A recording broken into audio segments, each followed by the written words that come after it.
Papa Robi Mutu ya Nzambe.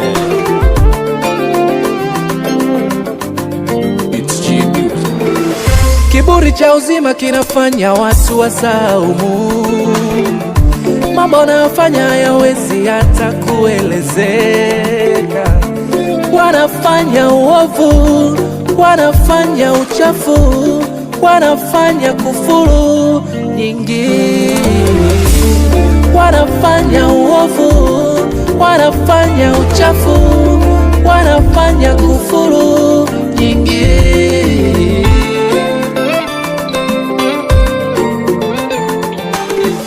Wengine wanaona kuna haja ya kuabudu, eti wanasema wamejitosheleza.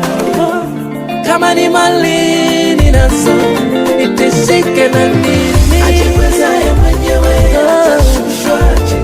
atashushwa chini, atainuliwa milele. Usikubali kabisa, nyenyekea kwa Bwana, atakuinua milele. Ajipezaye atashushwa chini, atainuliwa milele.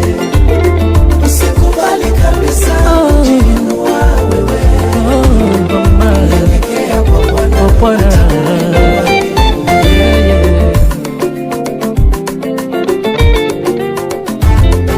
Hapo zamani za kale alikuwepo mtu mmoja tajiri sana, alijikusanyia chakula kwenye ghala lake, akaketi chini akaiambia, nafsi yangu tulia, tulia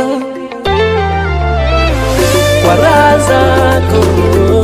Mungu akasema, upumbavu wewe, usiku wa leo nitaichukua roho yako.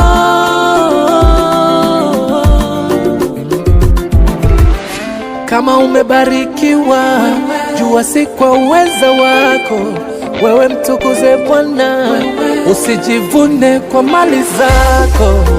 Wewe jishushe, jishushe, Bwana kuinue. Ajipezaye mwenyewe atashushwa chini, atashushwa chini. Ajishushe, atainuliwa milele. Usikubali kabisa, kabisa mama, nyenyekea kwa Bwana, atakuinua milele. Ajipezaye mwenyewe atashushwa chini, atashushwa chini. Bali yeye ajishushe, atainuliwa milele. Usikubali kabisa, kabisa wewe, nyenyekea kwa Bwana, nyenyekea kwa Bwana, atakuinua milele.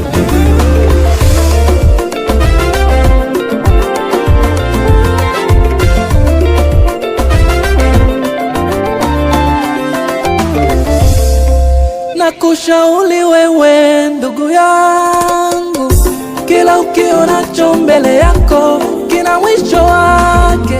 Usijione fahari, kesho utaviacha, jishushe. Walikuwepo wenye mali kuliko wewe. Sulemani na mali zake aliziacha. Nebukadneza na ufalme wake aliuacha. Unani wewe leo hii unajikweza?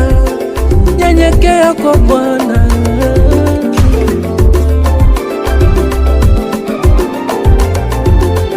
Kama Ibrahimu alivyonyenyekea kwa Bwana, akambariki, akamfanya baba mataifa, pia baba wa imani. Hakujigamba, hakujiinua kama wewe mwenzangu.